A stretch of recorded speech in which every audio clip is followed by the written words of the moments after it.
Altın Keş Abdori Halide İsrail Kitap okuş munbiri Torbeti Hediye Birinci bab Teklifname Çarşamba günü tushdan keyin yetib keldi. Parqara qizil qog'ozga oltin rang bilan besilgan xatlarni o'qib bo'lguncha ko'zlarim emir-chimir bo'lib, yurak ritmim tezlashib ketdi. O'qib bo'lib, yo'lanchilik o'rindiqqa o'zimni tashlab o'ltirib ketdim. Teklifnoma ko'l suyidek tinish ko'ngil aromimni birdilla buzib o'tgan edi. Gerçi uning hamon bir kuni oldimga mana shunday uchib keldiganligini tasavvur qilgan bo'lsam-mu, yanala hayajonlanmoqda edim. Chunki u men uchun nihoyatda ko'p narsadan derak beradi. Mana endi to'p-to'plab tizilgan, to'pi bosgan hayot xotiralarimning eng ostidagi muhim birsining tartib chiqarilishi bilan ashu xotirlar o'rnidan qo'zg'alib, cho'lib chiqqandek. Hayotimdagi son-sanoqsiz sarguzash, ashu o'quvchilik davrim, keyingi baxt va baxtsizliklarim hammasi menga qarab yopirilib kelayotgandek edi. Men bu asmlarga berdashlik berolmasligimdan qo'rqaman. Men 70 yoshlik ayol. Uzoq yil ishlab, ojizlashgan tenim. Zaiflashgan nerv talalarim. Shuncha yil tinmay gupildab so'qib holsiragan yuragim. Xotirjamlikka muhtoj. Gerçi onda sonda uchrashib qoladigan xizmatdosh, tonish bilishlarim meni ko'rgan chaqlarida "Voy Hadiya, siz faqatla o'zgarmabsiz. Yillar sizni unutib qoldimmi qanda?" deb hayron qilishmi, hayot qoniyatidan hech kim chetda qololmaydiganligi menga besh qo'ldek oyoq. Pastda binan oldidagi gullikning chetida qaysarlik bilan qad ko'tarib turgan qiyri sugatga har kuni uzoq qarab o'tiraman. Qilin qo'zoqlari bo'shab, qat-qati qurut qo'ng'iz chumillarning o'ziga aylangan, yeshil shoxlari qurigan, shoxlar bilan giralishib ketgan bu sugat menga hayot haqida chunqur hikmatlarni so'zlayotgandek bilindi. U atiyazda hammadan keyin yupurmoq chiqirdi. Dastlabki kuz shamollari chiqishga boshlaganda boldir sarg'aygan siyriq yupurmoqlari dirildab uchib, uni tashlab ketishidi. Men o't cho'plar orasiga, eriq bo'yiga, eriq bilan qasha orlig'idagi tor yo'lga uchib tushgan yupurmoqlarni qiymaslik ichida sanab ketaman. Ana u shalom yupurmoqlarini kichik yaproqchalardek lapildatib, g'o'l shoxlarini xiroman so'zib, yozning illiq optibidan o'zirlanadi. U tahi butunlay tugishib ketgani yo'q. Ko'zlarimni qiyri sugatdan ilib, o'rindiqning bilanchikiga tashlaqliq qo'limning beg'ishiga, tomirimning lip-lip qilib so'qishiga bir haza qarab turdim. Kichik shira ustidagi bog'iq kun nurida chaqnaydi. Egiz istakan ichidagi so'z yeshil meva sharbati qaymoq aralashtirilgandek oqush quyuq edi. Uningdan so'z xushpuroq tarqalib turadi. Ko'zlarimni ostag'ini qisqanimcha meva sharbatidan o'tladim. Ko'z nurlarim yana bog'iq ustidagi xatlarni siypab o'tdi. Maktab bitkizganligimizning 50 yillik munosabati bilan o'tkaziladigan saboqdoshlar uchrashishi. Nima degan uzoq vaqtda bir odamning hayotida 50 yildan yana birisi bo'lishi mumkinmi? Uchrashish. U bir xil xushalliq ish ham hasratlik. Uning yana bir oy bor. Texi vaqti bor. Men uzundan beri kunib kelgan, ammo shu soatlarning rostalik kelishidan nemishqildir andish qiladigan bu ishni hozircha unutib ketmoqchi. Yo'q, uningga asta-asta moslashmoqchi bo'ldim. Ammo o'ylaganimning aksicha shu hamon o'rnimdan turib ketdim. Yotoq uyimdagi eshkapning ustida sandal sandıqım бар. Uni ilib ichidagi ko'na xatchak albomlarni aqtirishga boshladim va bir parcha suratni oldim. Bu menda saqlanib qolgan o'quvchilik davrimga oid bir surat.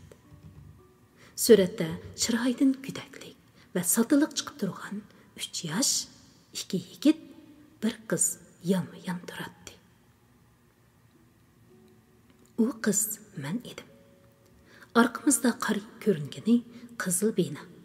Məktubimizning ma'muriyat binosi. Qızıl bina desa hamma odam biladi.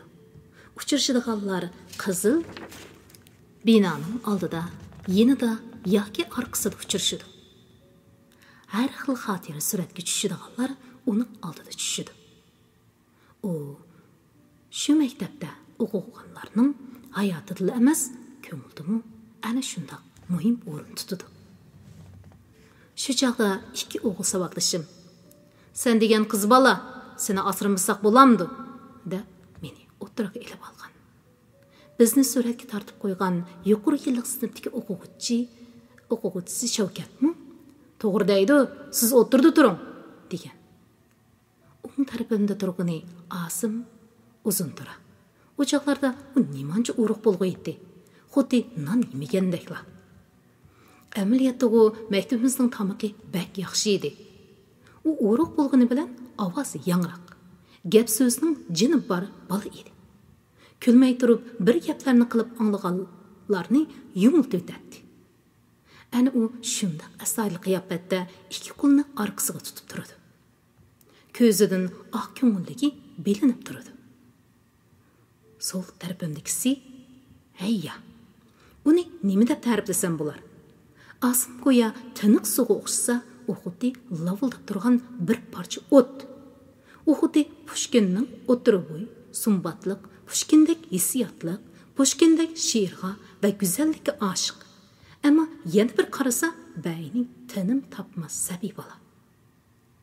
Uchilimizning uchisida paxtaliq ko'k ranglik maktab formasi. Beshimizda paxtaliq quloqcha.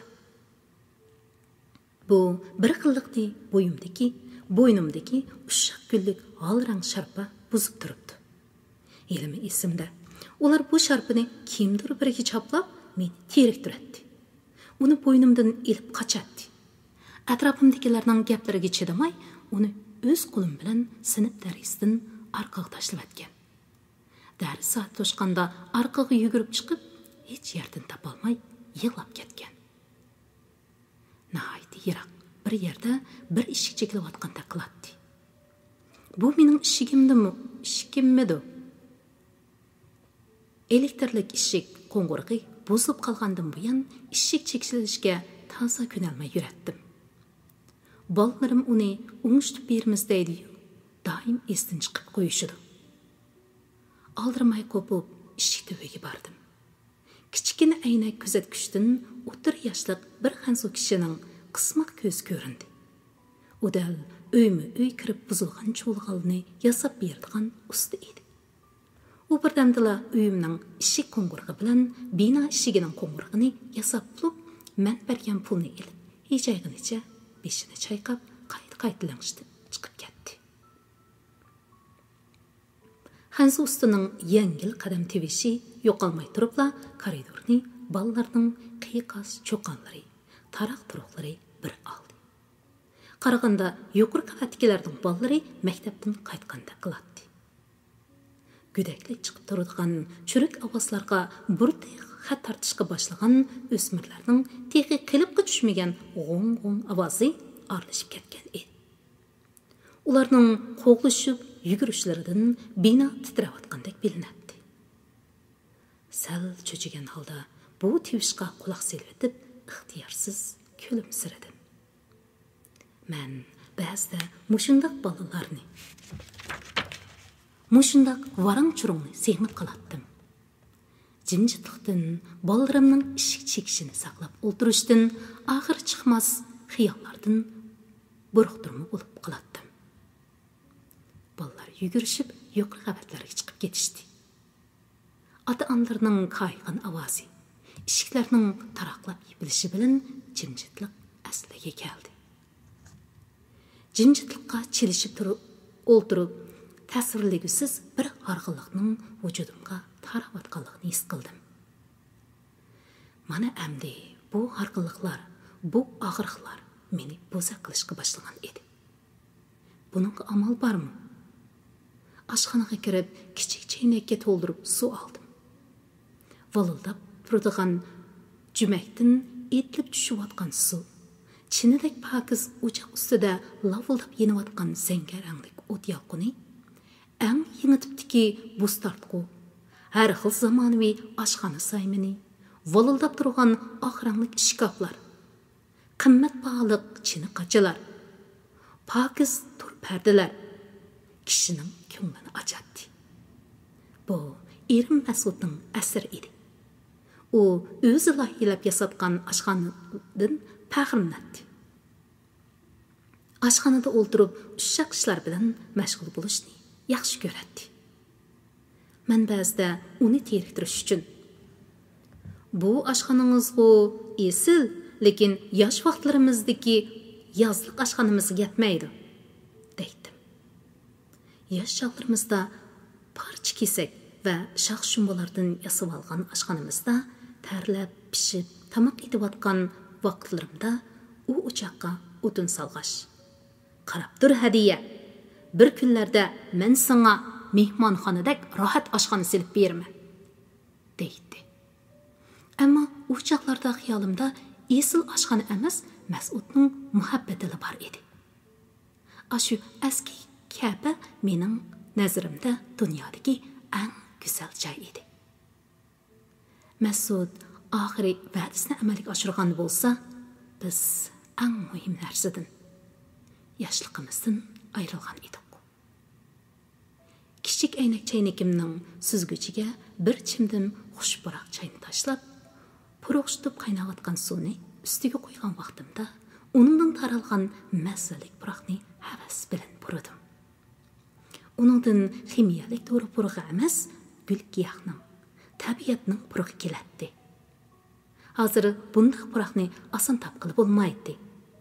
Chaynakimni elib yana balkonga chiqdim. Oltin rangli chayning piyolaga to'kilishi bilan balkonni yangi damlangan chayning xushpurug'i qopladi. Huzurlanib, chay ichib o'ltirib, ixtiyorsiz bag'oqqa qistirib quyuqliq suratni qo'limga oldim. Suratdagi ikki yigit bilan bir qiz go'daklarcha ham xiyollar, baxtiyorlik va umidvorlik ichida kulimsirab qarab turishadi. Ular o'zlarini butkul dunyoning xo'jasi, qutquzguchisi deb qaraydi. Ular texi butkul insoniyatni ozod qilish kerak edi. U bolalar bir sinfdagi 40 bolaning hammasi shunday o'ylaydi. Hammadan men shunday o'ylaydim. Men ularning sinf boshlig'i edim. Biz adabiyotda 2,5 yil o'qib bo'lgan 1957 yil qishda sinfimizga o'qish bitkizish sovg'asi sifatida bir drama tayyorlash vazifasi topshirildi. Bu dramani mushu Kerem o'zining O'gay ona nomli dastoni bilan Oltinkesh nomli xalq cho'chkini birlashtirib, nihoyatda qiziqarli qilib yozib chiqqan edi. Dramaning har bir ko'rinishida vaqalik boshlanishidan burun sapoyi chilib, naqsh etib chiqadigan bir qiziqchi qalandar bor edi.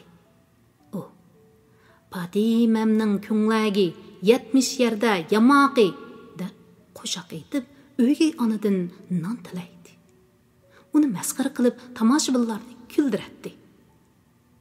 Ma'nli so'zlar va qo'shiqlar bilan dramaning oldingi partisini tushirib, keyingi ishlardan bishorat beradi. Bu qiziqchi qalandarning rolini Kerem olgan edi. Keremning yana bir ishimi zot esimda chiqmaydi. Ayni chog'da sinf mas'ulimiz bilan birlikda hamma rolni taqsim qilib bo'ldik. Deb o'tirsak, Kerem ushtim tut. Xo'roz qoldi-ku, xo'roz. Bo'ldi, xo'rozning rolini men olay, deb hammamizni kuldirib atgan edi. U beshiga qizlar qizil latida dikib bergan tojni kiyib, oliy yeshil qanotini kerib, to'nir ustiga sakrab chiqadi. Da qiy, bechora qiz darhol chiq. Yetim qiz bu yerda, mana bu yerda, deb puti bilan to'ndirning og'zini tepatdi. Shahzoda bilan lashkarlari darhol to'ndirni oqtirib, yetim qizni tepib oladi. Yaxshi odamlar zo'ravonlar ustidan, oq ko'ngillik bilan samimiylik, razillik ustidan g'alaba qiladi. Men o'ygay onning rolini olgan edim. Tavar ko'nglik, tavar chilatga kiyib, gullik ro'molni chekilab, chigib, "Voy beshim" deb qo'sh ta'kidlarga yon boshlab yotardim. Yoki ikki qo'lim bilan belimni tirab turib, hamma odamga buyruq tushirdim. Sotti erim bilan o'ygay bolalarimni bo'zaq qilatdim. Bakmi davlatman, ammo omoqat tadining rolini osim olgan edi. Uning nima desa ishini, nima desam ma'qul deb turishlari faqat o'lim oldidila mening qandoq odamligimni tushunib, bolalarimga qarab, "Izzat" deb urishi yetim bolalarning keyingi ichinishlik holi. Xuddi rost bo'layotgan ishlarning dramini ko'rayotganlarning yuragini ezib, ko'zlaridan yosh oqtiradi. Hatto rol ilayotgan o'zimmi chidamay qolatdim. Lekin rolni yaxshi ilish uchun rahimsiz, haqavir qiyofatga kirib olishim zarur edi. Chunki o'ygay ona bak rahimsiz, bak razil edi. U o'yning hamma huquqi, boyliqni chanqaliga elib olib, asldagi boyashat, illiq, mehr muhabbatga to'lgan bu oilani do'zaxga aylantiribdi. Bechora bolalar o'z uyidan qo'g'linib, oshning suyuqini ichib, nonning kuyigini yeb, kamsitish, til haqorat ichida quldek ishlab kun o'tkazadi. Shahzoda yetim qizni izlab yurganda, ularni uchrashtirmaslik uchun o'ygay onaning qilmagan qovliq shumligi qolmaydi. Dramning vaqaligi ta'sirli bo'lib qolmay, nihoyatda qiziqarli ham turmush puruqi quyuq bo'lganlikdan hammamiz berilib repetitsiya qilatdik. Vaqalikka shunchalik kirishib ketadikki, ba'zida hayajondan yig'ilishib yoki g'azablanib ketadi. Yangi yil harpisida dramamiz maktab zalida qo'yilib, zo'r dag'dug'a qo'zg'adi. Uni ko'rishga yuqoridan rahbarlar keldi. O'yin oxirlashganda hammamiz sahna kiyimlarimiz bilan qizil duxovi pardaning oldida tizilib turib, tomoshabinlarga hurmat bildirdik. Tomoshabinlar bizga dasta gullarni, gul sivatlarini taqdim qildi. Bulubmi Kerem bilan yetim qizning rolini olgan Nuriya gullarga ko'milib ketdi. Cho'ng boshliqlar sahnaga chiqib, biz bilan bir-birlab qo'l elishib ko'rishganda, xushallik, hayajon va hayajondan yuraklarimiz yerilib ketgidek bo'lib ketishdik. Keyingi haftasi biz taklif bo'yicha boshqa maktablarga berib o'yin qo'ydik. Barg'alli yerda olqishlandik. Hatto oxiri cho'ng yig'inda Abnum rayonlik ittifoq komiteti va maktab tarafidan taqdirlandik. Shu kuni taqdirlash yig'inidan keyin Qizil binoning oldida boshliqlar bilan suratga tushishlar bo'ldi. Boshliqlar pikaplarga chiqib ketib qolgandan keyin Asim Kerem ikkimizni chaqirib, "Kelinglar, uchimiz bir tushib olaylik" dedi. Shavkat ismli suratchi bola uning bir mahallik do'sti edi. Charsiz qilgan ovoz bilan tang fotoapparat ko'zni yumib ochqicha o'tib ketadigan ashu go'zal daqiqani mo'jiza kabi tutib qolgan edi. Madaniyat zo'r inqilobida isyonchilar uyimizni aqtirib, kitob, surat, xatchak, kiyim-kechaklarimizni musodara qilib elib chiqib ketayotganda, men bu suratni bilindirmay mavzum tanlanma asarlari 2-tomning orasiga qistirib qo'ygan edim.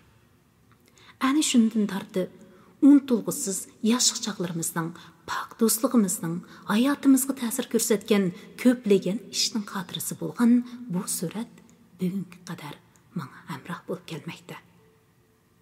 Suratga har bir qarasam, o'sha vaqtlar qaytganday, yoshlik kuchi va o'zini urib turgan qiz, o'g'il saboqdoshlarim atrofimda yugurishib yurgandek, salobatlik o'qituvchilarimizning munbarda dars so'zlayotgandek, biz ko'zlarimizdan o't chaqnatib, ularning ta'limlarini anglayotgandek yoki saboqdosh do'stlarim bilan so'zlashib sirdishayotgandek tuyg'ularga cho'milaman. Ikkinchi bob. Bizning yoshlik bahorimiz boshqacha bir zamonlarda o'tgan. Adabiyotga bo'lgan o'tdak ishtiyoq, sotsializm, kommunizm, kelgusi to'g'risidagi ajoyib sodda ham go'zal tasavvurlar, orzu umidlar, quchoq ichayotgan yoshlik bahorimizning rangdor, sirliq his-tuyg'ulari qo'shilib bizni bulutlar qo'yindagi xiyoliy bir dunyoda, shirin tushlar qo'yinda allaylatdi. Hammamiz degudek to'liqsiz o'tir maktabni bitiribla kelgan 16-17 yoshlik bolalar edik. Qalbimizdan hayot, g'oya, muhabbat to'g'risidagi o'tliq xitoblar urg'oydi. Hammamiz degudek uyg'urlikcha she'rlarni yozatdik. Yotqanning ichida, bulung pushqoqlarda yoki dars vaqtida qo'llarimiz bilan to'sib turib yozatdik. Yozatdik-yu, boshqalarga ko'rsatishdan xijil bo'lib, yozganlarimizni sandiqlarimizning eng tagida saqlaydik. Faqat burun ancha-muncha bir narsalarni yezib baqqan, dodilroq bir necha saboqdoshlarimizla yozganlarni boshqalarga ko'rsatdi. Dars vaqtida yoki har xil faoliyatda o'tirg'i chiqib, yangroq ovozda Pushkin, Mayakovskiyning she'rlarini yoki o'zlarining she'rlarini deklamatsiya qilishadi.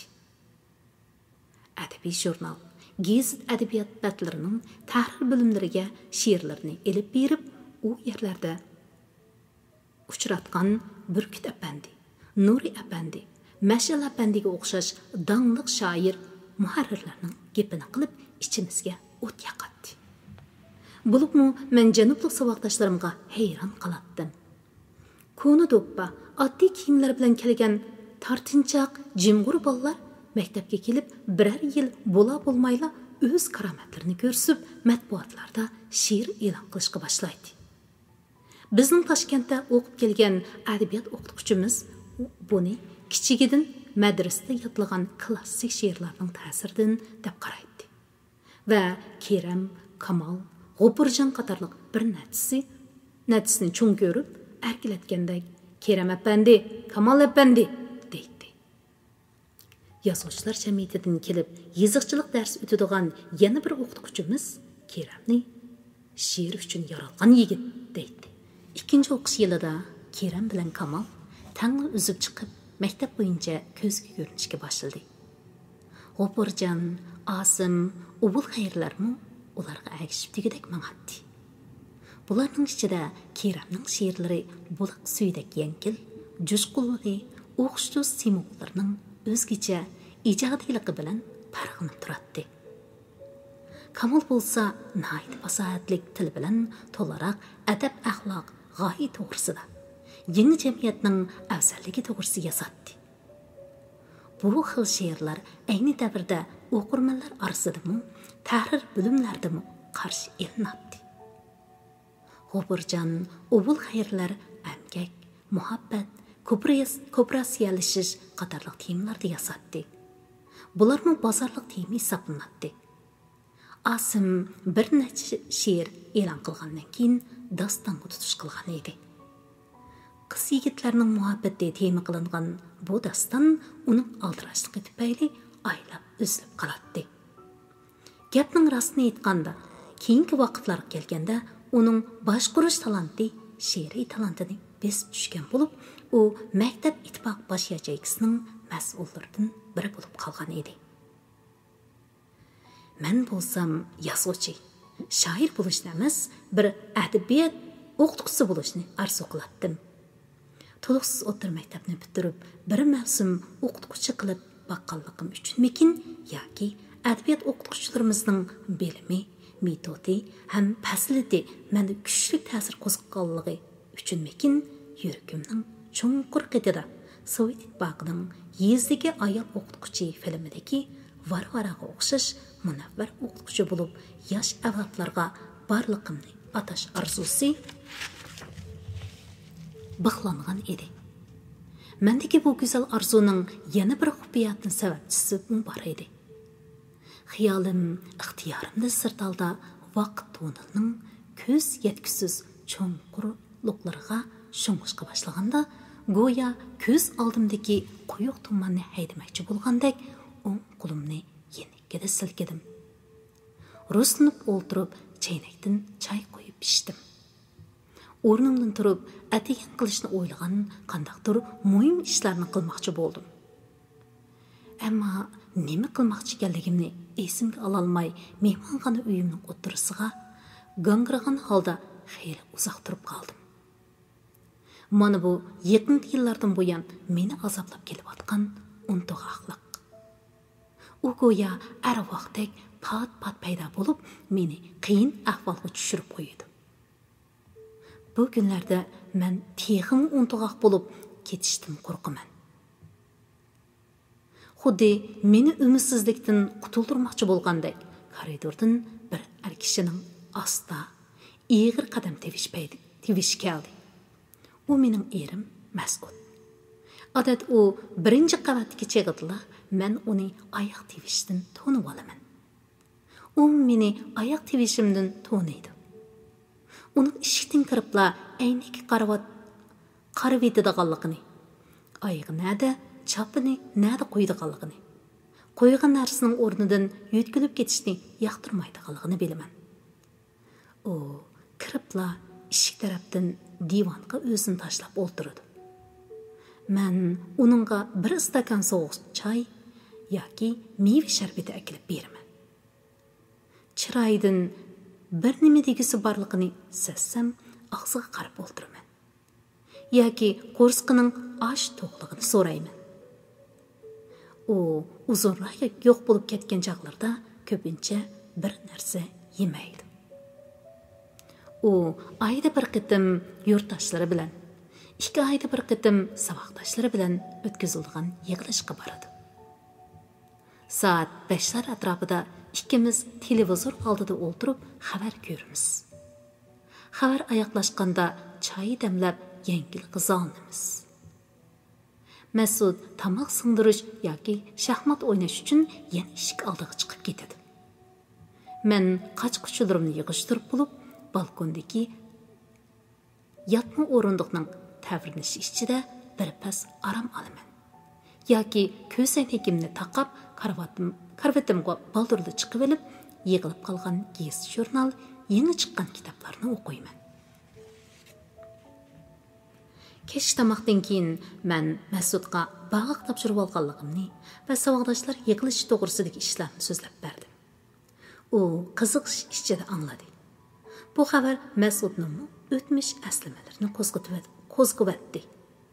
U menga o'zining o'tgan qatimqi saboqdoshlar yig'ilishida ko'rishmaginiga 47 yil bo'lgan bir qiz saboqdoshni ko'rib, har qancha aslabmi xotirasidagi uning o'xshatilmaganligini, o'zi talab qo'yib zotli qo'lga keltira olmagan bu qiz ayni chaqda o'zini rad qilib bak to'g'ri qilgan ekan deb o'ylaganligini so'zlab berdi. 3-bob. Uzunga so'zilgan issiqdan keyin tutilgan Urumchi havosi bir necha kungacha ichilmadi. Kun xuddi kasalchan qiyr odamdek anda sanda chalquli ko'rinib qo'yibla jahonni talati sat bulutlarga tashlab yo'q bo'lib ketadi. Bulutning to'xtamay shakl o'zgartishiga ergishib, yomg'ir goh simildab yog'sa, goh yerga tushishga oldirgandek sharildab to'kiladi. Bir pas yer osmonni bir olgan sharildigan ovoz tuyuqsiz to'xtab, atrof aram baxsh jimjitlikqa cho'miladi. Tuyuqsiz kulrang osmonning bir burchagi yirtilib, xanjar uchidek inchika, uzun nur taloqlari zaminni bir pas yo'rtatdi-da, ayol o'tmay yana bulutlarning orqasiga g'oyib bo'ladi. Xuddi g'oyat zo'r parnikdek zaminni o'rab turgan kulrang bulutlarning ostida yomg'irda yuyilib pokizlangan qator binolar, yo'l bo'ylaridagi jonlanib parqirab ketgan daldiroq gulliklar, chimliqlar xuddi esil manzara rasmlaridek ko'zga tashlanadi. Xuddi serinib qolgandek bu manzaraga qarab qetib o'ltirdim. Nima uchundir kichigimdan yomg'ir yoqqan kunlarda hamkin o'ylar va hayajonga cho'milib qolatdim. Paklangan yer simidan chaqmoq, guldirmami yedi kelib turgan shundoq paytlarda alohida bir ishlar yuz berdigandek g'alati tuyg'uda tinchsizlandim. Yillar bu tuyg'ularning rangini o'chirgan bo'lsa-mu yo'q qilib o'tolmagan edi. İç bağrımdan götürülgen susqina hasrat tumani çanaqlarımda, kirpiklerim ve javg'aylarimda çöküp turardi. Ko'z oldimdagi manzara, rasm birdilla jonlandi. Surat ichidan tonish bir qiyofat. 40 necha yoshlardagi zilva bo'yli bir ayol chiqib keldi. Qo'yib etilgan qo'ng'ir chechi mo'rsida do'qinib turardi. Badaniga chippida kelgan uchuq gulli ko'ngliki nihoyat yarashgan edi. U mo'rsiga esib olgan sumkasining eg'irligidan sal yenicha bo'lib harg'in ushshaq qadam tashlab mang'atdi. Yana bir qo'lida eslib turgan kunligining uchi yerga tegayla deb qolgan edi. Öyle bulup ketken nazik to'playdan savsidek qizg'ush put barmoqlari ko'rinib turardi. O mening qizim Munira edi. Bicharam buningmi tas? Bir tarafda oila, bir tarafda xizmat, yana bir tarafdan yashangan ota-ona, qiynota, qiynana. Shularni o'ylab ko'nglim erib parishon bo'ldim. İçimde bunundan keyin uni ekilib ber, buni ekilib ber, der vermey, harakat qilg'ach o'zim olalaydiganlarimni o'zim olay yoki mas'ulga ekildiray deb o'yladim. U birinchi qavatdan chiqib olgan chig'itla eshikni ochib yo'liga qarab turdim. Kela qizim, birdan o'ltirib ol. Chiroying sarg'ayib qopti. Qaraganda charchab qopsan. Bundaq ketaversan qandaq bo'ladi? Odam deganning jini tumir bo'lmasa, deb tortib divonga o'ltirg'izdim. Bir istakan meva sharbatini qo'liga tutqizib, eri bolalarni, qiynotaq onalarni so'rg'ash yanada o'ltirdim. Qizim savollarimga qisqa javob berib bo'lib, "O'zingchi oppa, o'zing qandaqroq turding? Yaxshimi, dadamchi?" deb qaytirib so'radi. "Bizning ahvolimizmi yomon emas. Mening uyqumni o'zing bilasan. Xolis keladi, xolis ketadi. Tutib olg'ili bo'lmaydi. Men seni obdan bilaman. Kichikgina ish ichingga kirib olsa, nechiga cho'qlamaysan. Ba'zi ishlarni bak zig'irlab ketasan. Apa, mushu mijasingni o'zgarsang bo'ladi. Ba'zi ishlarni bo'libmi mijasini o'zgartiman deb o'zgartgili bo'lsa, naqadar yaxshi bo'lgan bo'ladi-da. Men gap qilmay kulib qo'ydim. Qizimmi tasliq uyiga kirib ketdi. U yerdan chiqib ustalning oldiga keldi. U ustaldagi suratni qo'liga olib, "Pah, apa, sening yosh vaqtlaring ekan bu. Sen tehi harbiymi bo'lganmi? Kiyimlaringlar qoltis ekan. Av quloqchanglar judahi.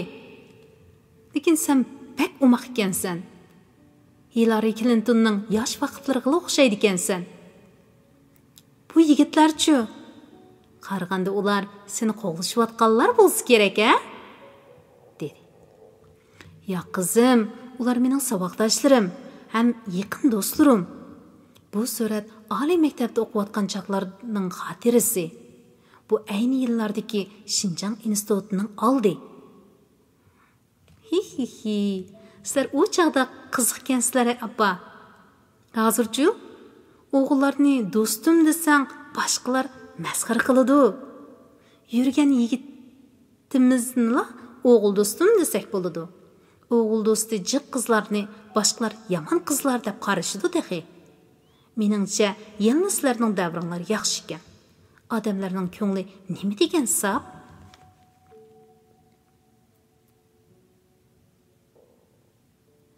U chaqlarning yaxshi tarafimi bor edi. Sizlarning davringlarda ba'zi ishlar ta'dirga taraqqiy qildimi qanda? U chaqlarda ularmi boshqa qizlarni qo'g'lishib yuratdi. Meningmi yurayotganim bor edi. Ammo biz gapimiz bir yerdan chiqadiganligi, chiqishalaydiganligimiz uchun do'st bo'lgan. Biz doim birga yuratdik, ammo ko'ngillarımizda zarracha boshqa niyat yo'q edi. Undaq bo'lsa, yurgan yigitingning surati yo'qmi? Apijan? Ala ko'rib baqayli, dadam ko'rib qolgucha. Qizimning hayajonlangan turqiga qarab, beshimni chayqag'animcha kulib atdim. Lekin darhol qapog'imni turib, apang bilanmi shundoq gaplashamsan? Hayasiz. Menda boshqa surat yo'q. Mang, berib birdan uxlab ol, dedim. Qizim dumsayg'inicha divonga o'zini atdi. Men uning nimalarni tutdi deb o'ding'ishganligini quloq solg'ach sumkadagi go'sht, ko'ktatlarni to'nglatqiga silishga boshladim. To'nglatquni birer qur yog'ishtirib bo'lib chiqsam, qizim o'tirgan yerda qanqiyib uyquga ketibdi. Xuddi kichik vaqtlaridagidek topshiriqlarni ishlab ololmay, yerib ketib uxlab qolgandek. Darhol beshiga yostiq qo'yib, ustiga nefis aryal yepib qo'ydim. Bechora o'z uyida qong'uch uxlay olmaydi. Qiynalsinsinkida teximi shundoq. O'z ota-onasinikida bo'lsimi uxlab olsin. Bizning mushunchalik vaqtimizda. Hayal o'tmay Mas'udmi qaytib keldi. Eshikdan kirib qizni ko'rdi-da, tevish chiqarmay hujrasiga kirib ketdi. Umu ko'nglida uzoqroq uxlab olsin degandi. U bolalarning ichida Muniraning kichigida ko'p jafo tortgan deb e'tiborlaydi. Uning ustiga dunyoda chiroymi, mijozimi bu qadar o'xshaydigan dada bolalar ko'p bo'lmasa kerak. Mas'udning vujudidagi erlarga xos qiyofatning qizimning vujudida qandoqlarcha buncha nozik ayollik go'zalligiga o'zgarganligini kishini hayron qoldirdi.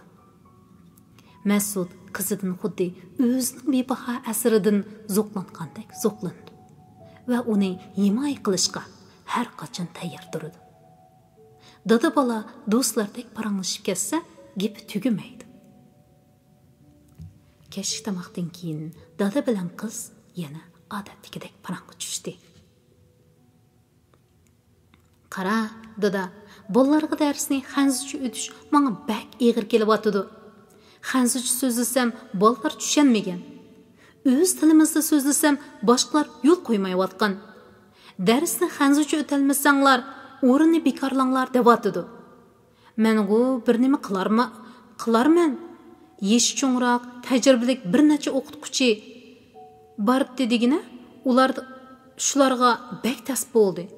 Anglashimizcha, ularni baldir pensiyaga chiqarib etadigan o'xshaydi. Milliy maktablarda xanzu tilida o'qitishni yo'l degan gaplarni 3-4 yildan beri anglab kelayotgan bo'lsam-mu, o'zgarishning bu qadar tez ham keskin yetib kelishini xiyolimga keltirmagan edim. Chunki mening nazarimda bu undaq oddiy ish emas edi. Mas'ud sirti yurgachga bu ishlardan xabar borda qiladi.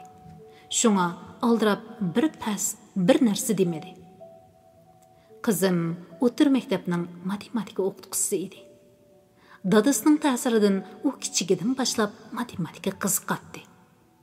Oliy maktabda matematikani tanlagan edi. U Hanzucha til yeziqini xeli yaxshi bilsa-mu, u darsni Hanzucha o'talaydi degili bo'lmaydi.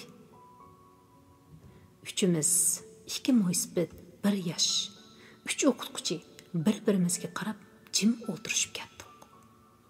Xelidan keyin Mas'ud xuddi o'ziga so'zlayotgandek qilib: "Bu ishlarni rostila tushungili bo'lmadi. 60 necha yillik ma'rif, shuncha ko'p maktab, 100 minglagan o'qituvchi, tuzilgan shuncha ko'p darslik, ishlagan shuncha ko'p ish bir kundalik qadrsiz bo'ldimi hamdi? Ha?" dedi. Dada, buningdan keyin bolalarimiz yaslidan tortib xanzucha o'qiydi ekan. Hukumat yezlarda xanzucha yaslilarni etishga nihoyatda ko'p pul ajratib etibdi. To'liq o'ttirni bitkizgan bolalar oliy maktablarning mamlakatlik bir tutash imtihoniga qatnashadi ekan. Bu hukumatning Uyg'urlarning ma'rif sifatini o'stirish, ishga o'rilish sharoitini yaxshilash yo'lidagi muhim tadbir ekan. Hukumatning o'ylig'ini bardir. O'tgan 60 yilda hukumatning qo'llashi bilan bizning ma'rifimiz haqiqatan taraqqiy qilgan. Lekin hozirgi ba'zi ishlar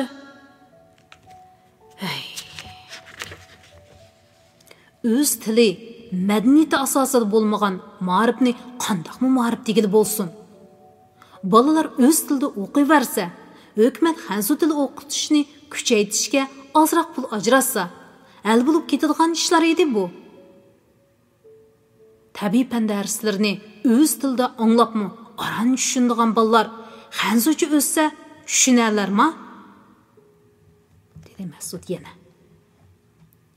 Mas'ud ikimiz 1950 yillardagi sap ona til muhitida o'qiganligimiz, yaqingi yillargacha ona til maktablarida o'qituvchilik qilib o'tganligimiz uchun hozirgi ishlarni tasavvurimizga sig'dira olmaydik. Bizning qo'limizda o'qib, xanzu tili, chet el tillarini o'z tilida pishiq egallab, hukumatning muhim o'rinlarida, davlat ichi chet ellardagi dangliq fan tadqiqot o'rinlarida ishlayotgan o'quvchilarimiz xeli bor edi. Ona tilda yaxshi o'qigan bolalar boshqa tillarni nihoyatda oson o'rganib oladi. Uning ustiga hozirgi abjash bo'lib ketgan bolalarga solishtirganda ular tafakkur va psixik safa jihatda ko'p ustun turadi. Bizning oilada bunday ishlar to'g'risida doim munozara bo'lib turadi. O'tgan yakshanba kuni kichik o'g'lim kelibmi bir muncha talash tartish qo'zg'atgan edi.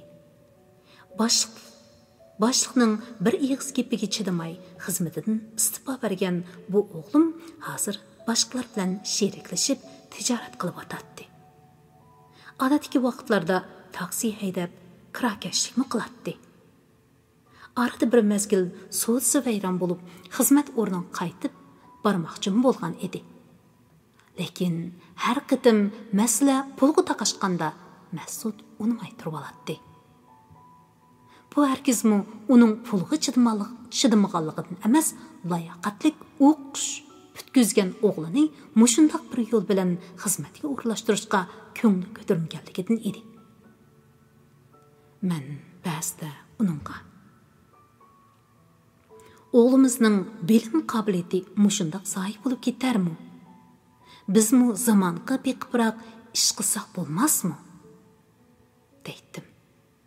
U menga: "Hadiya, meni boshqalarga tushunmasin. Senmi tushunmamsan?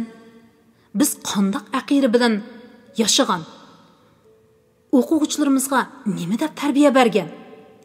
Bo'ldi. O'g'lim halol amgiga tayinib jon baxsin.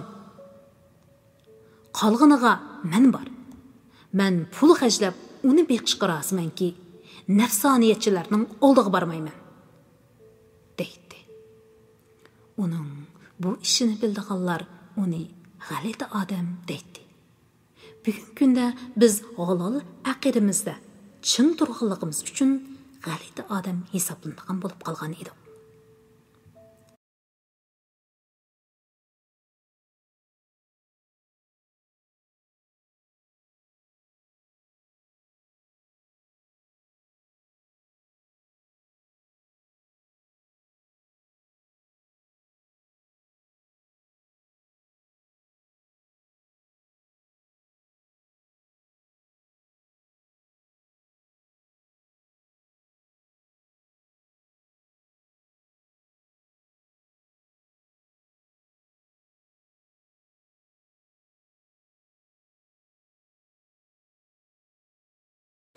Oğlum taksi haydab yurib, jamiyatdagi har xil ish va har xil odam bilan uchrashganligi uchun ko'rgan bilgani ko'p edi. O'tgan qatim u Dada apa, sizlar diqqat qildinglarmikin, hozir Uyg'urlarning bir qismi musulmonlik davosini qilib, arablashgili turibdi. Ularning orasida arabcha o'rganish, arabcha kiyinish, arabcha g'izolanish, arabcha chilim chekish moda bo'libdi.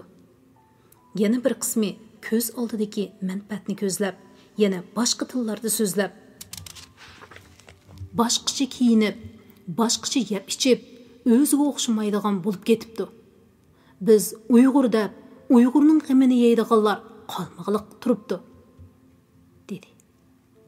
Bu bizmi his qilib atgan ishlar bo'lg'ashqa, hammamiz bir pas qaynashdik.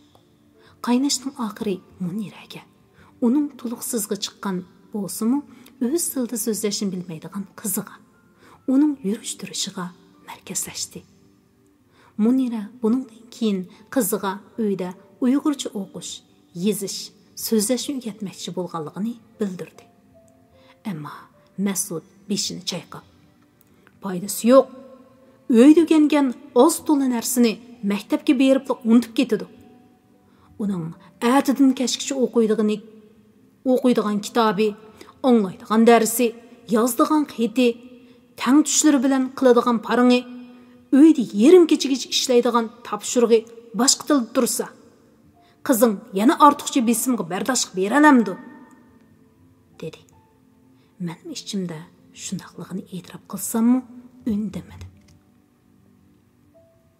Hayotimning oxirgi yillarida bo'lsa-mu, navra qizimni yinimga akilib olishni, umrlik tajribalarim, his tuyg'ularim bilan uni tarbiyalashni, bo'lsa, texmi ko'proq bolalarni tarbiyalashni, ularga o'zlarining madaniyati, axloq, urf, odatlarini, go'zal ham madaniy bir til yeziqining borlig'ini bildirishni orzu qilatdim. Armonga tushliq darmon bo'lsidi kashki. Hammadan yomoni untoqaq bo'lib ketyapman. Qilayotgan gapim, qilayotgan ishim birdan esimdan chiqib ketadi-da, kutmagan bir chaqlarda xuddi men bilan chaqchaqlashayotgandek paydo bo'lib qoladi. Lekin o'tmish bakmi yiroqda qolgan bolalik, yoshlik chaqlarim.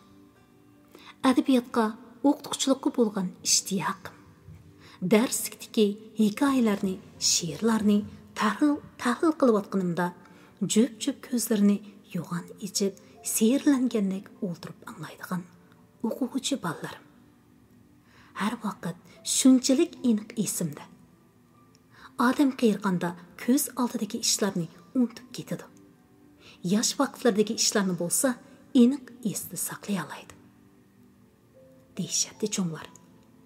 Yillar aylanib, bu davr mening beshimga keldi. Mas'ud sirtqa chiqib ketganda, Munira yonimda o'ltirib birdan dard to'ydi. Uning e'tiborli qizi cho'ng bo'lgancha ota-onasidan va ilgirki do'stlaridan yiroqlashib ketibdi. U odatda maktab formasini uchisini tushirmaydi ekan.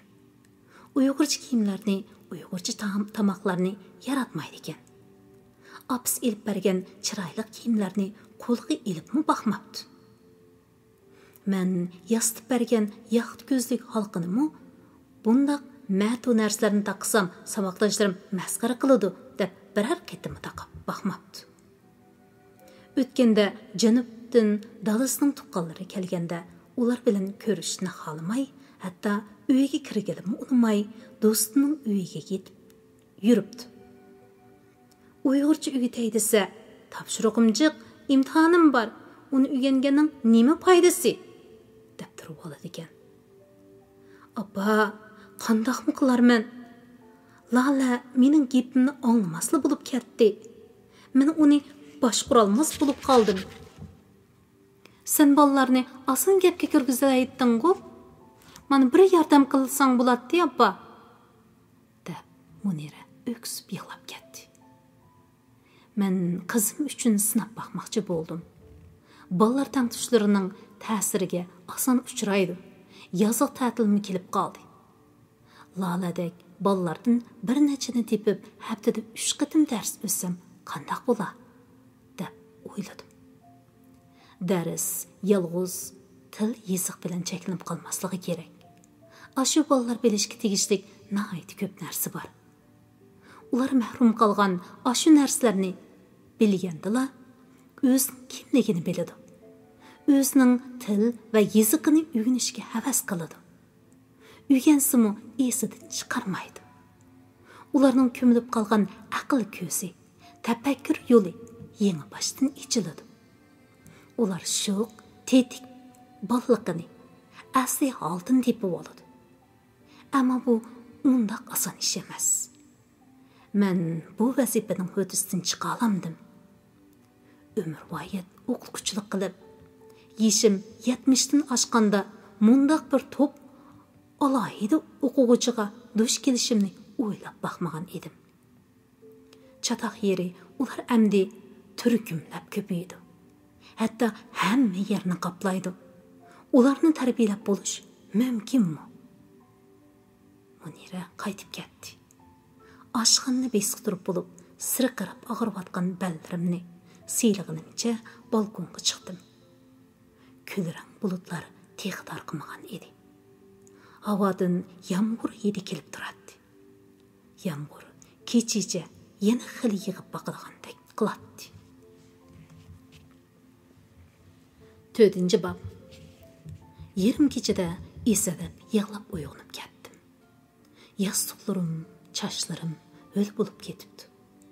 Chidag'isiz azob ruhi ham tenimni tugman teshidek besib turadi. Titrab turgan qo'llarim bilan bosh tarafimdagi chiroqni yoqdim. Tushimda ko'ringan zaldek cho'ng uyni, o'tirib qo'yilgan karvatni, oqirlilar ustida mangulik uyquga ketgan ni izlayotgandek atrofimga aloq-jaloq bo'lib qarab ketdim. Yuragim asta-asta isiq tushdi. Shuncha yildan keyin o'z ayni takrorlangan bu azobli asmlar qayerdan keldi? U mening ruhimning cho'nqur qatlamlarida yushirinib yotganmidi? Qizimning bir ig'iz savoli, yurgan yigiting qaysi edi?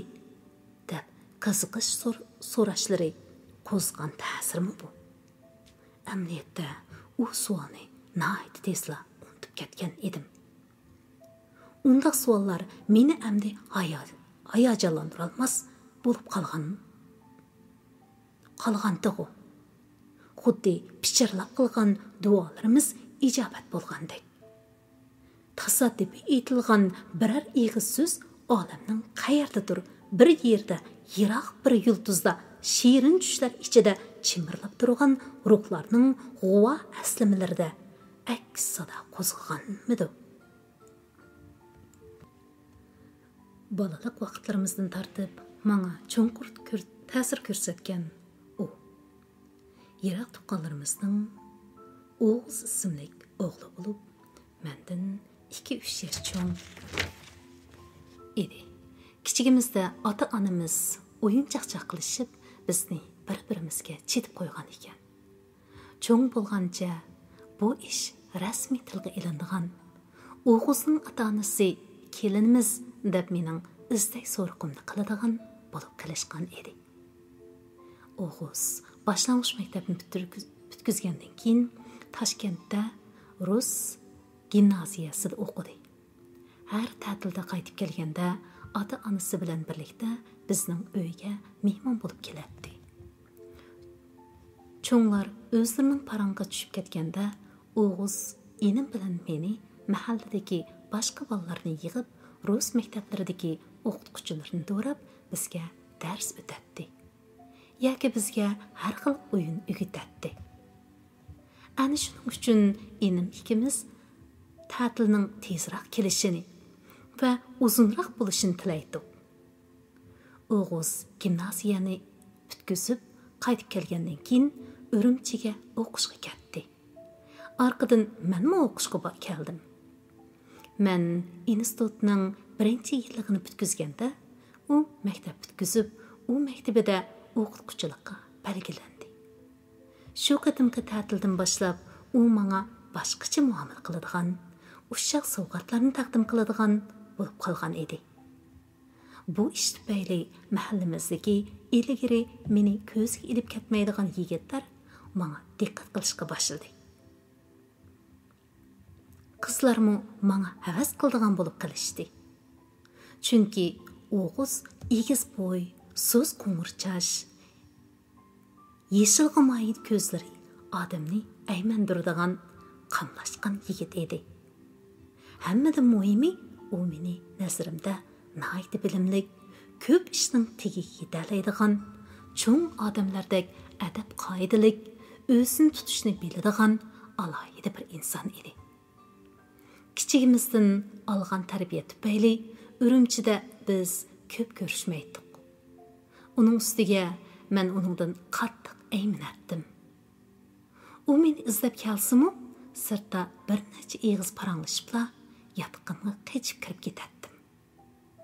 Ba'zida savoqdoshlarimning masxar qilishidan qo'rqib oldig'imga chiqmaydim.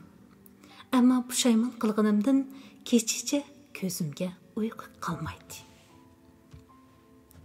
Ikkinchi yillikning yozliq ta'tilida u meni rasmiy qo'g'lashga boshladi. Ochilarim menga o'zlari muhabbatlashib yurgan chaqlarida kiygan ko'nglaklarini kiydirib, chochlarimni egiz o'rib, bantilab qo'yatdi. Men yuzimga quppa yuzmay surishni bilmaydim. Ham xohlamaydim. Ular zo'rlab yuzimga yuzmay, quppa lavlarimga lav surib, meni qiyin ahvolga tushirib qo'yatdi. Talog'i chiqibla yuzimni qo'l yog'liqim bilan surtib o'tatdim.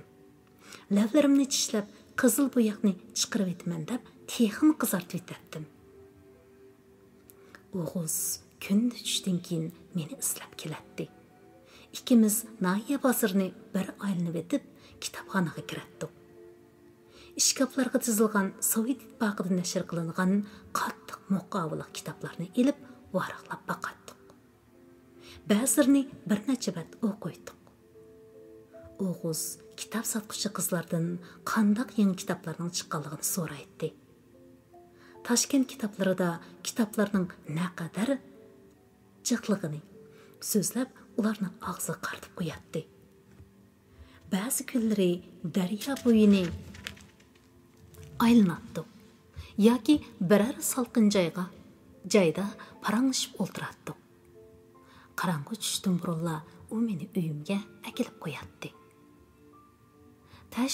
Ta'til tushishga oz qolganda u menga "Hariya, sen kelar yili 18 yoshga kirasan. Ikkimizning to'y qilishiga hech qanday to'sqinlik qolmaydi. Sen o'qitish bitkizganda ikkimiz birlikda janubdagi yiroq yezlarga ketib o'qituvchilik qilaylik. U yerlar bizdek yoshlarning berib ishlashimizga muhtoj", dedi. Men birdan qo'rqib, nima deyishimni bilolmay qoldim. U menga teg'i rasmiy talab qo'ymagan edi. Ikkimiz asaldan muhabbat haqida paranglashib boqmagan edik. U chiroyimga qarab, ko'nglimdagini bilib oldi bo'lg'ay. "To'xta, oldi bilan men sana to'y taklifi qo'yay. Sen men bilan to'y qilishni xohlamsan?" "Hariya", deb so'radi. Men texim o'diqib, Sen meni rostilla yaxshi ko'ramsan?" deb so'radim. "Saran qiz, seni yaxshi ko'rmasam, atrofingda shuncha parvona bo'lib yuratdimmi? Istab borsam oldimga chiqib qo'ymaysan. Lekin men seni ko'rmasam turolmayman. Seni ko'rib, ovozingni anglash uchunla yana seni izlab boraman. Ba'zida seni xijil qilib qo'ymay deb maktabingning atrofida aylanib yurib ketib qolaman", dedi. So'zning oxirida yig'iltib yetadiganday ovozi titrab ketdi. Shu chaqda nimishqidir o'zimni tutolmay yig'lab ketdim. Yig'lab ham titrab turib, "O'g'iz, menmi seni yaxshi ko'raman. Sen bilan birga dunyoning chetiga berishqimi rozi bo'laman, dedim. Shuningdan keyin bizning munosabatimiz rasmiylashdi. Urug' tuqqan tonish bilishlar hammasi degidek. Bo'y-bo'yiga, xili-xiliga kepti. Nima degan qamlashgan bir juftlar, ha? deyishdi. O'g'iz ikkimizning ishini maktabdagilarga aytmagan bo'lsam-mu, ularning bilib olishiga ancha uzoq vaqt ketmadi. Qizlar, "Hadiya, seni doim darvoza oldida saqlaydigan yigit kim u? Akang bo'lsa, bizga tanishtirib qo'yg'ina jinim", deyishib, meni teraktiratdi. O'g'iz ikkimiz muhabbat qaynimiga g'arq bo'lgan edik. Bu insonning 18-20 yoshlarida bo'ladigan, mangu qaytlanmaydigan, shunchalik saf ham cho'nqur muhabbat edi. Odam faqat o'sha davrdala muhabbat uchun ikkilanmay jinni pido qila oladi. Muhabbat uchun majnun bo'lib cho'l bayovon, tog'u dashtlarni kesatdi. Klassik muhabbat dastonlarida tasvirlangani dal shu yoshdagi qiz yigitlarning muhabbati edi. Bu xuddi o'g'iz ikkimizning muhabbatiga o'xshaydi. Biz haftada 2 qatim kechki tomoq vaqtida ko'rishardik. Ko'rish o'rnimiz buloq beshidagi bir choyxona edi. Bir-birimizni ko'rish uchun bo'ron yomg'irlardimi, qahraton qishning qor shivirg'anliq kunlaridimi, oxiri holimiz qolmagan chaqlardimi bu choyxonaga bormay qolmaydik. Choy ishkash, aldirab tenab, o'tda qizg'inlik bilan chala bo'la paranglashibla ayrılishga majbur edim. Chunki men kashk muzokaraga ulgurib maktabga qaytishim kerak edi. Yakshanba biz uchun bak mutasdi keladigan ham bak tez o'tib ketadigan alohida bir kun edi. Biz ko'pincha piyoda mengib Ulanbay tarafga boratdik. O'g'iz buni chiniqish ham paranglashning eng yaxshi usuli deydi. Ikkilimiz non, qiyza, pechini pranik, choy ilib olib, yerib qolganda biror yerda o'ltirib g'izallandik-da, yana yo'limizga ravon bo'latdik. Ulanbayda tog'lar orasidan sirg'iyib chiqqan jira suyining bo'yida büyük paraqsan qirchin tallar o'sib ketgan bakmu manzarlik bir joy bor edi. Ikkimiz suzuk suvni kechib, ushshaq ranglar toshlarni izlaydik. Shu yerlarda O'g'iz menga Pushkinning she'rlarini deklamasiya qilib bergan. Tolstoy, Chexov, Dostoyevskiy, Yeseninlarning muhabbat turmushi, Mozartning bak musirliq hayoti va o'limi to'g'risida so'zlab bergan edi. U ajoyib notiq edi. Ko'zlaridan vol-vol chaqnatib so'zlayotgan chaqlarida o'zimni unutib ketatdim. Tezroq o'qish bitkizib, ikkimiz doim birga bo'ladigan kunlarning kelishini to'rt ko'zim bilan kutatdim. Men o'sha kunlarni o'ylasam, hozirmi baxt tuyg'usiga cho'milaman. Yaratquchining menga shu qadar unutilg'isiz, shirin muhabbatli kunlarni, shu qadar ajoyib his tuyg'ularni ato qilgandan minnatdor bo'laman. O'g'izning tasaddubiy o'lim xabarini anglab, u yerga qandoq borganligimni aslayolmayman. Faqat uning kangri bir uyning o'tirsidagi karavotda engi chetilgan holda yotganligini ko'rganim, beshim qayg'andek bo'lib yiqilib tushganim, aqromanliq bir muncha ayolning kelib meni yulib olganligi esimda. Keyingi haddi hisobsiz qayg'uliq ish, üzük ko'rinish aslima meni qiynab tirik murdaga aylantirib qo'ygan edi. Men butun kuchim bilan o'limga va o'zimni nobud qilishga intilatdim. Hayotdan bezor bo'lgan edim. Uzun kuz va qishni azob va o'lim bilan erishib o'tkazib, 2-yili bahorda Urumchidagi bir o'tir maktabga ishga tushdim. Мен өзімні шунчalik aciz, yegana sezatdim. Bu şehirde derdini tökküdek yakın uruk tuqqunum yok edi. Sıvaqdaşlarım bolsa o'qish bitkizib taraf-tarafga ketishgan. Darsdan tushibla qiladigan ishim O'g'izning qabrisini yo'qlash edi. Qabristonlik bu shaharda meni jalb qiladigan birdan-bir makon bo'lib qolgan edi. Gash bilan qatirilgan qabriga yuzlanib, enkimni yo'lab yerda o'tiratdim. Qayg'u chiroy odamlarning mukchayib kelib, yana mukchayginicha ketib qilishlariga, qushlarning purrada uchib kelib, don terib yeyishiga, yana purrada uchib ketishiga qarab soatlarni o'tkazatdim.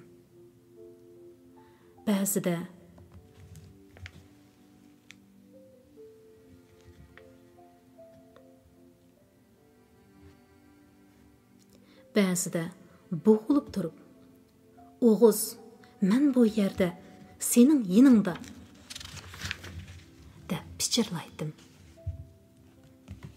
Shuncha yosh, jo'shqin, go'zal bir hayotlikning ko'zni yumib ochqucha bu dunyodan ayrilib, qora tuproqning ostiga kirib ketishini zotila aqlimga sig'dira olmaydim. Mushu ishlarning hammasi rostila yuz berdimi deb o'ylab, beshim, put-qo'llarimni tutib chimdab baqatdim. Bularning tush bo'lib qilishini, uyg'onib O'g'izni yenimda ko'rishni shunchalik orzu qilatdim. Ammo bu tush emas edi. Quyosh parlab turadi. Yupurmoqlar tumanning xil ohangda shivirlaydi. Qabr teshiga yozilgan xatlar ko'zga aniq tashlanib turadi. Ba'zida menmi o'lib ketsam, O'g'izning yinda zangar osmonning tegida, daraxtlarning soyasida aram olsam, naqadar rohatda deb o'ylaydim. O'zimni nobud qilish istagi va yana vujudimni egallab oladi. Hozir o'ylasam, meni ashu yo'ldan saqlab qolgani o'quvchilarim ekan. Ular menga shunchalik amroq edi. Balalik ko'ngillari bilan meni tushunadi. Har xil amal bilan meni xushal qilishga tirishadi. Men ular bilan birga bo'lganimda g'amlarimni unutib, ko'nglim ilib, ruhlanib qolatdim. Ana shundan keyin men balalarning qalbi cho'nglardan sasgur bo'lib qolmay, ularda qilchi muddasiz fidokorlik va to'lib toshgan eslashlik bo'ladiganligini ishonib keldim. Va bu tuyg'umda hech qachon xatolashmadim. Ammo hayotga qarab olg'ach tunji qadamimda yo'liqqan baxtsizlik mening tinch, tuz hayot yo'limni o'zgartirib o'tgan edi. Umidsizlik va tajribasizlik meni yana bir baxtsizlikka, o'rnini to'ldirg'usiz xatolikka ilib bordi. Odam ba'zida ajoyib qaysar bo'lib ketadiki, uni hech narsa yengolmaydi. U yana ba'zida bo'lib yashashdagi tayanchi bo'lgan eng yaqin kishisidan ayrilib qolgan chig'ida tasavvur qilg'usiz darajada bechora va ojiz o'ringa tushib qoladi. U qalbidagi cho'nqur bo'shliqni to'ldirish uchun kuchli bir jup qo'lning yo'li o'tishiga, beshini silishiga, so'zlarni berilib anglab tasalli berishiga tashna bo'ladi. Men bu xil holatni o'z beshimdan o'tkazgan. U bir payshanba kuni edi. Sardadagi iz tushmagan qorni dastlab qabrlarni aylanib o'tib, O'g'izning qabrisi oldida pichirlab oyat o'qiyotdim. Bir er kishi kelib, yondagi qabrning udulida yukinib o'ltirdi. O'nlik ovozda nayda mungluq qiroat qilib bo'lib, sal ishkiridagi yana bir qabrning oldiga ketdi. Qaytib chiqib, cho'ng yo'lga qarab ketayotganimda uning bilan yana uchrashib qoldim. Tong saharda surli qabristonlikda biror hamrohning bo'lishi yaxshi ish edi. Uningga qarab yenikkina başlangıçtım. O salımımni elip aldımda çığır yolga düşüp mаңды. Qarnım ayak astımızda ғач qılğan avazın başqa dərək uçlarına yığıvılanğan qağlarının anda sanda qaqıldaşlarla sürlük cimcitliqni bozub turatdı. Bir pəs sükütdən keyin o adam keyniga burilib, "Birər tuqqunungizni yo'qlab kelganmidingiz?" deb so'radi. O 30 yoshlardagi egiz bo'y, qaramtul chiroyda anda sanda chechak izi qolgan, qash ko'z quyuq kelgan illiq chiroy odam edi. Ko'zlaridan ich og'ritish, kuyinish chiqib turardi. Uning muloyim qarashlari menga xuddi yaramni silayotgandek ta'sir berdi. Uning savoliga nima deb javob berishim bilmay, og'zim kelganicha, "Erim edi, teği yaqindala to'y qilgan" deb umchaydim. U salgina jim bo'lib ketdi. Menimi ayolim tashlab ketdi. Bir bolamiz bor edi deb xursindi. Ish ana shundoq boshlandi. Bu dunyodagi beparvo, g'amsiz, baxtli odamlar ichida faqat ular menga o'xshash yagona hasratli ko'rinardi. Yaqin odamdan ayrilishning dardini tushunardi. Keyin ikkimiz yana qabristonlikda 2-3 qatim uchrashdik. U meni yotqimga 2 qatim istab keldi. Har qatim yotqimda bir pas o'ltirib chiqib ketadigan chig'ida ma'yuslik ichida uning meni yolg'iz tashlab qo'ymasligini, yenimda yana bir dam o'ltirishini tilaydim. U menga to'y qilish taklif qo'yganda men darhol ma'qul bo'ldim. Mushu muzdek yotqimdan, tugumas xiyollarimdan, umidsizlikdan qutulish uchun harg'in ashqanda, qo'rqqanda, hasratlanganda tayanquda kuchli qo'llar uchun.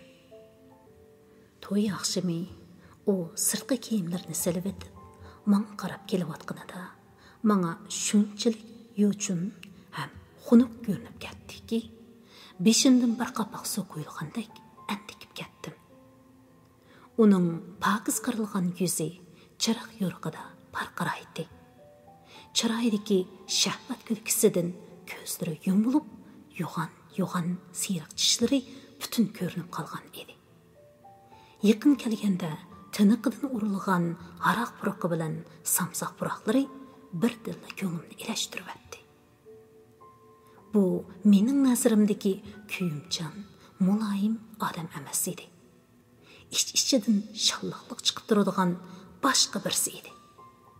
Bu balkim uning moyitidir. Mening muhtoj bo'layotganim hargiz bu emas edi. Hargiz. Ko'zlarimni yumib oldim. Ko'z oldimda o'g'iz paydo bo'ldi. Jismimdan pok yoshlik go'zalligi, so'yga urib turgan yigitim oshqona nazar bilan menga engishdi. Kiyimlarimni soldirdi. U meni so'ymoqchi bo'lganda og'zidan urilgan sesiq puroq meni yana saskandirdi. Ko'zimni lappada ochdim. Ko'z oldimda turgani o'g'iz emas, yo'chun bir chiroy, bechora va qo'zichoqqa tashlanish oldida turgan osh bo'la. Yo'q, menga yaqin kelma. Sen o'g'iz emas. Yo'qol ko'zimdan.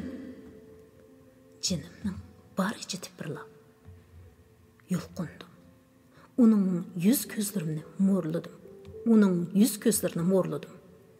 Varqirab chaqirdim. U bir qo'li bilan og'zimni etib, yana bir qo'lida ikki bilakimni ombirda qisib tutib oldi. Men xudimni yo'qotdim. Ko'zimni assam, g'uva, qizg'ish yo'ruqlikda men qarab yotdi. Ko'zimni ochqinimni ko'rib, yana yijaydi. Og'zidan sesiq puroq tarqalib. Meni aldab tikansiz, Aslida to'y qilmabdi ekansiz. Deği qız ekensiz go, dedi. Birdala içimden yığı örlep çıktı. Çeylengen qızlığım üçün muşu günlərge təşna bulup muradığı yetelmey ölüp ketken Oğuz üçün boqulda öksüp uzaqçı yığladım. Erim xoray tartıp uyquğa ketkende astı ornumdan turup aşxana uyga çıktım. Aşxandaki məş üstüde bir çeynek ıssıq su şıngıldap turatdı. Sal nerida yoğan bir çirek bilen çoğundas, lünge, supun degендek narsalar qo'yilgan ekan. Suni çilekке tangshab aldırmay yuyundim.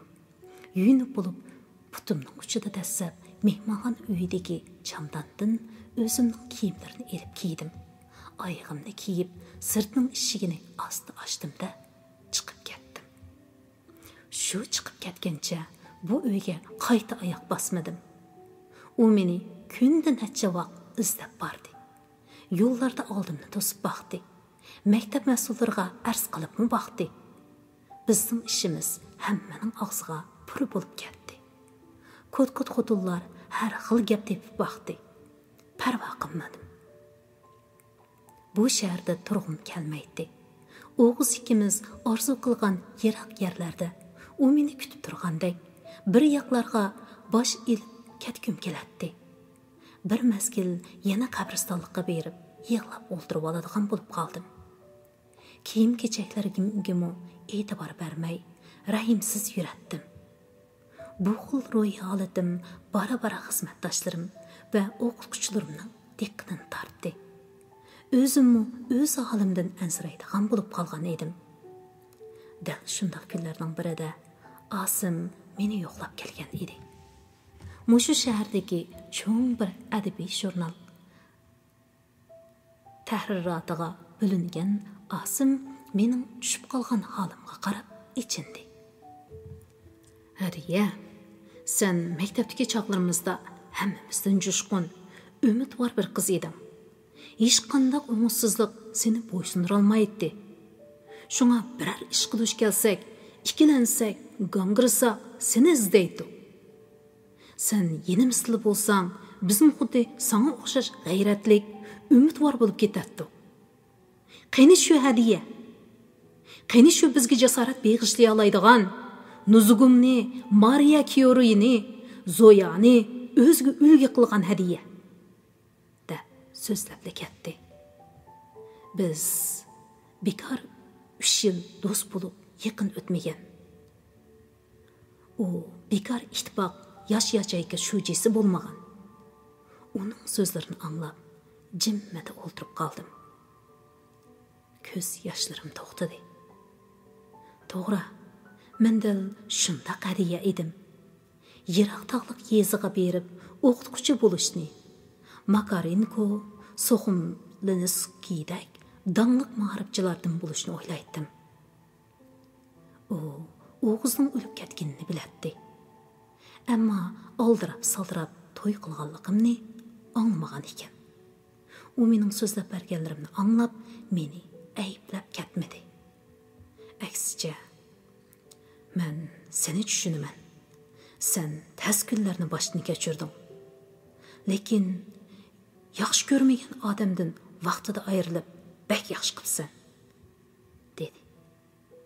U yoshda mendan kichik edi. Lekin cho'ng odamlardek so'zlaydi. Ba'zi uning oldida o'zimni ish o'qimaydigan kichik qizlardek his qilib qolatdim. U o'zining tunji muhabbatda umidsizlik uchirganligini, o'z maktabda yaxshi ko'rib yurgan qizni o'zining eng yaqin do'stimi uzoqdan buyon yaxshi ko'rib kelganligini uqqandan keyin ko'ngildagi muhabbatidan voz kechib, o'zini bir chetga olganligini, shu sababdan bir mezgil azoblanganligini so'zlab berdi. Biz xeyli kechgacha Keremning va boshqa bolalarning gapini qilib o'ltirdik. Ularga selishtirganda mening ahvolim ko'p yaxshi edi. Men texi yosh. Erkinligim o'z qo'limda. Hayot yo'limni qayta boshlashda Башлашқа тегі үлгірімен. Әмма, әмді той қылмаймын. Өмір ғайат Оғызның әслімісі, muhabbeti bilan yaşayman. Men ichimda ana shunda qarorga keldim. Bir oydan keyin Ma'rif nazoratiga yozgan iltimos tasdiqlanib, janubdagi eng chat viloyatning Ma'rif qo'shiniga taqsim qilindim. Osimga bir parcha xat qoldirib, uzoq safarga otlandim. O'zim mas'ul 2 sinfning bolalari dars tashlab meni uzatqili chiqdi. Ularni menmi to'sib qala olmadim. Maktab mudirimi to'sib qala olmadi. Ularning yig'ilishib, avtobus orqasiga yugurishib, beshidagi yog'liq shapkalarini silkitib qolgani mangu esimdan chiqmaydi.